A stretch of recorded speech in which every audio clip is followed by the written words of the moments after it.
Some of the world's most famous destinations are sending tourists a message. Enough is enough. Residents are protesting.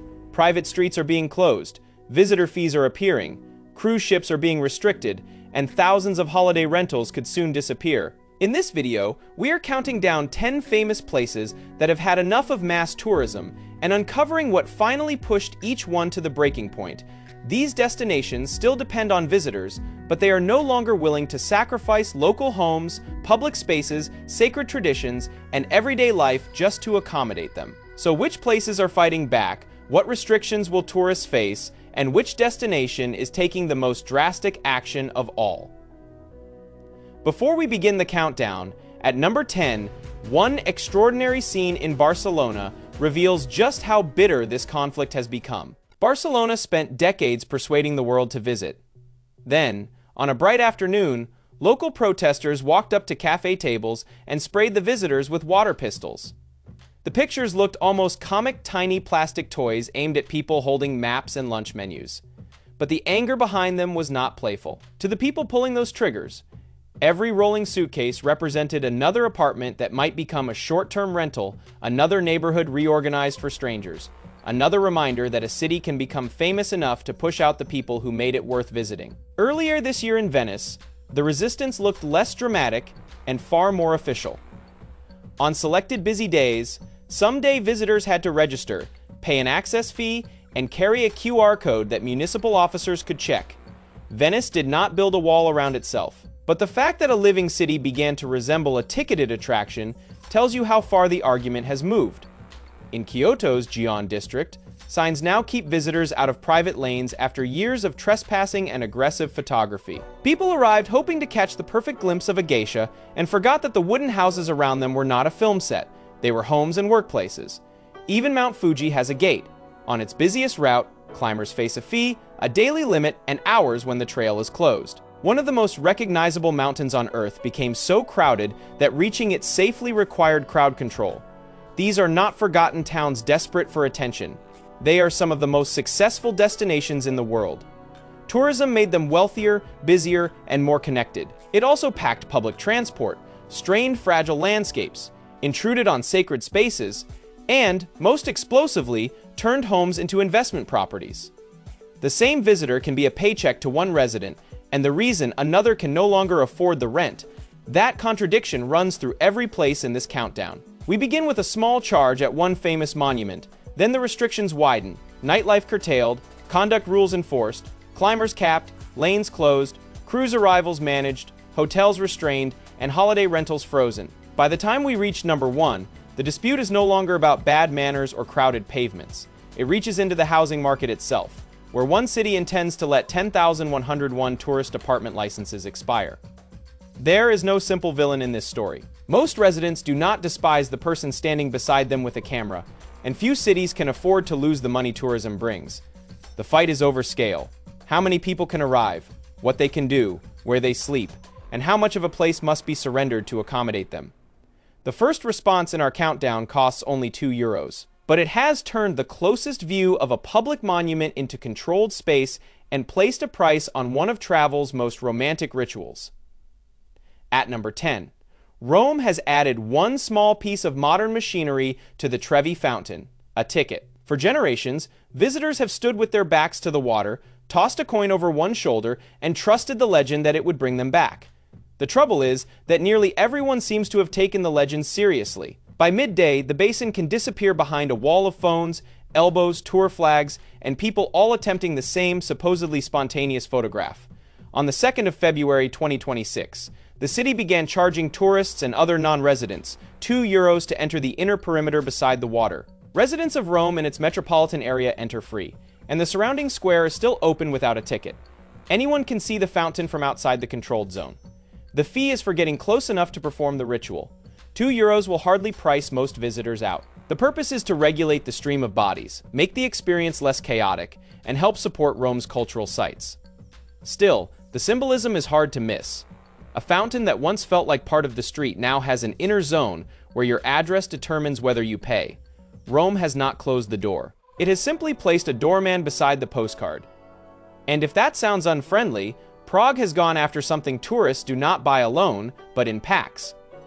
At number 9, Prague is not trying to stop visitors from ordering a beer. It is trying to stop the moving party that comes with a guide, a wristband, and a timetable. By day, the old center is a procession of Gothic towers, Baroque facades, and astronomical clock selfies. Late at night, another procession used to take over, organized groups moving from bar to bar, often in matching shirts, growing louder at every stop. Since late 2024, Prague's market rules have prohibited roving commercial services between 10 at night and 6 in the morning, a measure designed specifically to shut down organized nighttime pub crawls. The wording matters, bars are not required to close. Friends can still go out drinking, and nobody is checking whether an individual tourist has ordered a second Pilsner. The target is the company that sells a guided drinking circuit and then moves a large group through residential streets in the middle of the night. City officials pointed to rubbish, noise, policing costs, and the strain placed on people who happen to live above the party route. They also made their larger ambition fairly plain. Prague wants more visitors who stay longer for its culture, and fewer who arrive for a cheap weekend of competitive drinking. Pub crawl operators have argued that guides can keep groups together and under control. The city decided that residents should not have to test that theory outside their bedroom windows. Prague's restriction begins at 10 and ends at 6. At number 8, Bali's rules follow a visitor from the airport to the temple gate. Bali's problem is more delicate because the things tourists come to see are woven into ordinary life. A carved gate may look like the perfect frame for a photograph, but it may also mark an active sacred space. A procession is not street entertainment. A temple courtyard is not a film set waiting for someone to climb onto the scenery. Yet a series of high-profile incidents, from reckless riding to indecent photographs at holy sites, made many Balinese feel that some guests were consuming the island's culture without recognizing it. Foreign tourists pay a levy of 150,000 Indonesian rupiah, collected once for a trip to Bali through the province's Love Bali system. The money is intended to help protect the island's culture and natural environment. Alongside the levy is a conduct code, reinforced in 2025, that goes well beyond the usual request not to litter. Foreign visitors are told to dress appropriately at sacred sites, respect ceremonies, use licensed accommodation, and obey traffic laws, including license and helmet requirements when riding. They are also forbidden from climbing sacred trees or structures and from taking nude or indecent photographs in holy places. None of this means Bali has stopped welcoming outsiders. The provincial government's own message remains warm and acknowledges how much visitors contribute to the economy. But the welcome now comes with a sharper reminder. Tourism does not suspend local law, religion, or basic manners. Visitors may experience a temple for 20 minutes. The community may have worshipped there for centuries. Bali is drawing a line between enjoying a place and behaving as if nobody lives there, while Bali is asking people to behave differently. Number 7 has installed a gate that can stop them altogether. Mount Fuji looks almost impossibly calm from a distance, a clean white cone floating above lakes and towns. Up close during climbing season, it can be anything but calm. On the Yoshida Trail, hikers bunch together towards sunrise. Some arrive without proper clothing. Others attempt what Japan calls bullet climbing, setting off late, pushing through the night without meaningful rest, and trying to reach the summit in time for dawn. The result can be exhaustion, cold injuries, altitude sickness, litter, and more pressure on huts and rescue services. For the 2026 season, the Yoshida Trail charges each climber 4,000 yen. A gate at the 5th station closes from 2 in the afternoon until 3 the following morning. Although climbers with mountain hut bookings are exempt from that time restriction, the gate can also close when the daily count reaches 4,000, again with an exception for hut guests. Everyone using the trail toward the summit still pays the fee, and reservations are strongly encouraged. This is overtourism control mixed with something even more immediate, preventing an unprepared visitor from turning a bucket list photograph into a mountain rescue. Fuji has not become private, and these restrictions apply specifically to the Yoshida route. But the experience has changed. You no longer simply arrive, look upward, and start walking. First come the payment, the clock, and the gate. At number 6, Kyoto uses a much smaller boundary to protect something just as vulnerable. In Gion, the most damaging crowd may contain only a dozen people.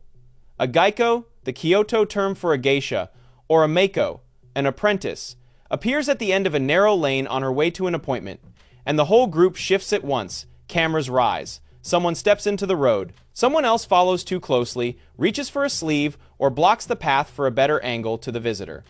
It is a rare sighting. To the woman being surrounded, it is the journey to work.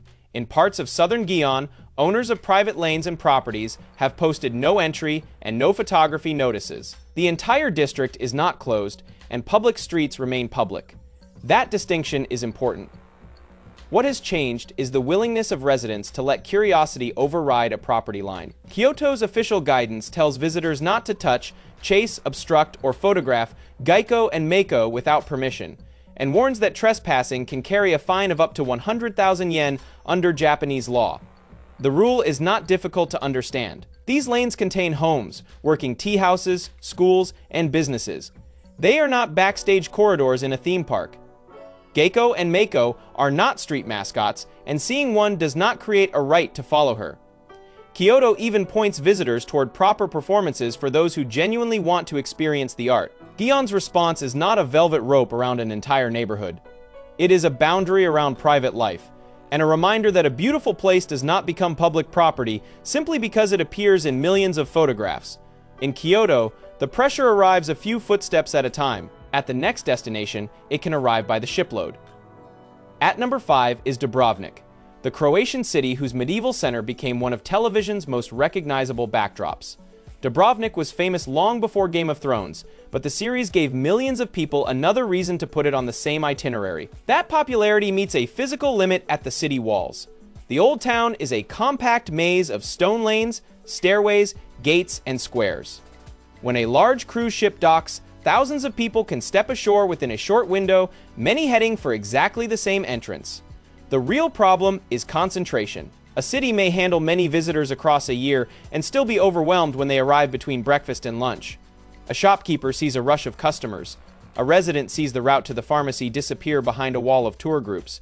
A few hours later, the streets can empty as quickly as they filled. Dubrovnik's response is called Respect the City. Instead of banning cruise ships, the city works with cruise companies and port authorities to coordinate arrival and departure times, spread passenger flows, and reduce the moments when the historic center locks up. The goal is not to erase cruise tourism, too many jobs depend on it. It is to stop a ship carrying thousands of passengers from setting the rhythm of an inhabited city. Tourists still come, and the ships still dock, but their convenience is no longer the only timetable that matters. Dubrovnik is managing the moment tourists arrive. Number 4 is trying to change the kind of trip they came for. Amsterdam has spent centuries cultivating an image of openness. Its canals, museums, coffee shops, nightlife, and tolerance became part of its identity. Eventually, that identity was compressed into a cheaper sales pitch. Come here because anything goes. For residents of the old center, anything goes can mean stag parties, shouting below bedroom windows, organized drinking tours, cannabis smoke in crowded streets, public urination, rubbish, and businesses designed for a weekend visitor instead of the people who live nearby. Amsterdam still calls itself an open international city. What it no longer wants is an economy built around nuisance. Its response is not one dramatic barrier, but a growing network of controls. Public cannabis smoking is prohibited in parts of the center. Guided groups face limits on size, routes, and hours. The city has targeted disruptive bachelor parties and organized pub crawls, adjusted some closing times, and aimed campaigns directly at visitors searching for a lawless weekend. More important is what happens behind the scenes. A new hotel can generally open only when another one closes, without increasing overnight capacity. Since late 2024, a bed freeze has gone further by preventing hotels in principle from simply adding sleeping places. The city has also set out plans to have river cruises. This is not an attempt to make Amsterdam empty. Museums need visitors, hotels employ thousands, and residents value the city's international character. It is an attempt to control supply as well as behavior to stop adding beds, boats, and party products, and then hoping crowded streets will solve themselves. There is an irony here. Amsterdam is adding rules to preserve the freedom it is famous for. The freedom to sleep, walk home, run a normal shop, and live downtown without every street becoming part of somebody else's weekend package. It is not closing the door, it is becoming more selective about what comes through. At number 3, the conflict moves inside the apartment building. Malaga once lived in the shadow of the Costa del Sol resorts around it. Then it renovated its historic center, expanded its cultural attractions, and became a destination in its own right to a visitor. That is a success story to a resident carrying groceries past rows of lockboxes. It can feel like home has quietly become a hotel with no reception desk. A holiday rental changes more than the person sleeping in one apartment. It brings rolling suitcases at midnight, cleaners between bookings, entry codes shared with strangers, and a new group in the hallway every few days. One unit may cause little disruption. Hundreds concentrated together can change who local businesses serve and how much an owner can earn from a resident for a year versus a tourist for 3 nights. Malaga first drew a line in 43 neighborhoods, where registered tourist homes exceeded 8% of the residential stock. New registrations were blocked there, while other areas faced conditions such as separate entrances. Then the city went further.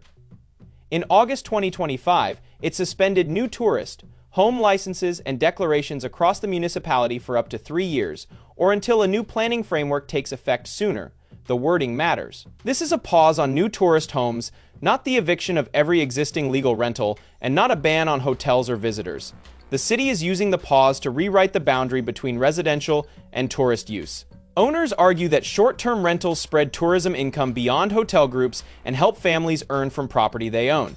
Housing shortages also have many causes, including limited construction and planning failures. Those arguments are real. So is the frustration of watching ordinary homes become more valuable as temporary accommodation than as places for neighbors to live.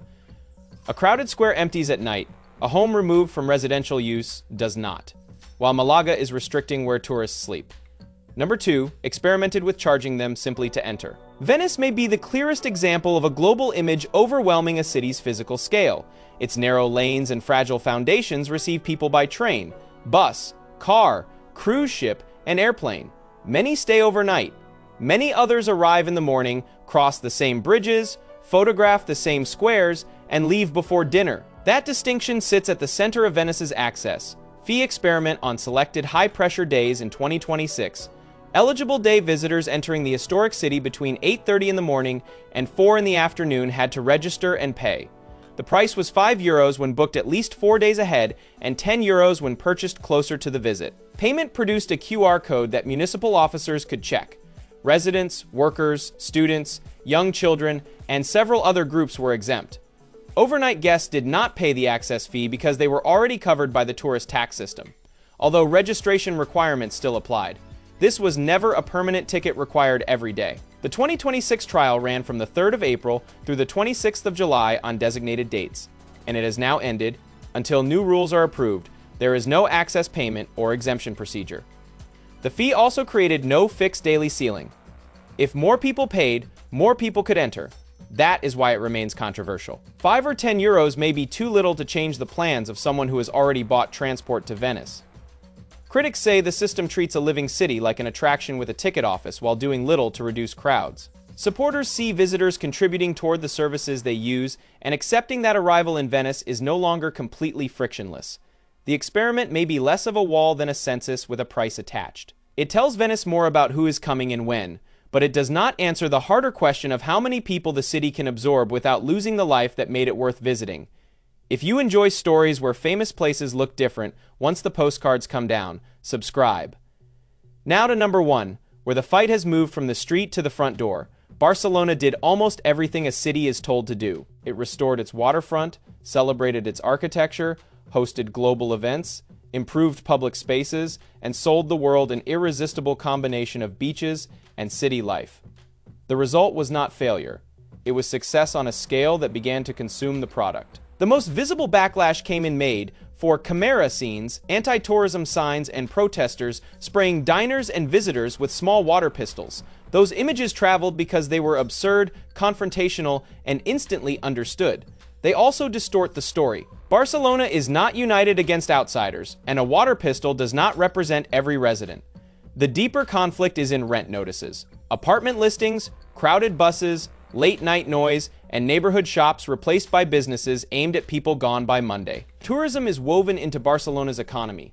It supports hotels, restaurants, museums, taxis, shops, and thousands of livelihoods. Removing it would not restore an untouched city. It would create another crisis. The argument is over scale and control, especially over homes that can earn more from constant short stays than from a local tenant. Barcelona's most consequential response targets roughly 10,101 licensed tourist apartments. Under the city's stated plan, Those licenses will not be renewed when the current authorization period expires in 2028. If carried through, the homes covered by them could no longer operate in the same way, and the city expects them to return to residential use. Nothing that dramatic happens tomorrow. The apartments remain legal for now. Hotels are not included.